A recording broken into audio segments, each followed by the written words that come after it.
எங்கள் வீட்டுக்காரர் இறந்து ஒரு 6 வருஷம் ஆகுது. நான் எப்படி என் பையனை வளர்க்க போகிறேன்ற எண்ணம் மட்டும்தான் இருந்தது. நர்சரி ஆரம்பித்தப்ப எங்களுக்கு எதுவும் தெரியாது. நம்ம எப்படி இதில் வேலை செய்ய போகிறோம் அப்படின்னு சொல்லிட்டு கொஞ்சம் கஷ்டமாக தான் இருந்தது.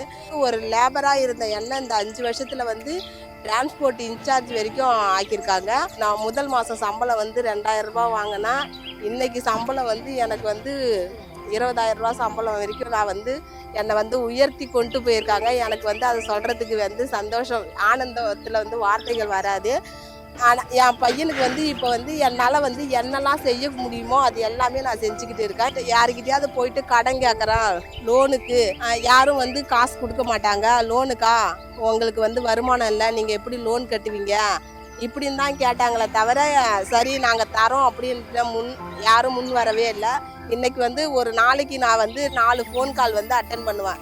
இந்த லோன் வேணுமா, அந்த லோன் வேணுமா, நீங்கள் ரெகுலராக டியூ கட்டி முடிச்சிடுறீங்க அப்படின்னு சொல்லிட்டு ஃபோன் தான் அட்டன் பண்ணுறது. எனக்கு ரொம்ப சந்தோஷமாக இருக்குது. நான் வாழணும்ன்ட்டு சத்குரு தான் எனக்கு இந்த வாய்ப்பை கொடுத்த மாதிரி நான் நினச்சிக்கிட்டு இருக்கேன்.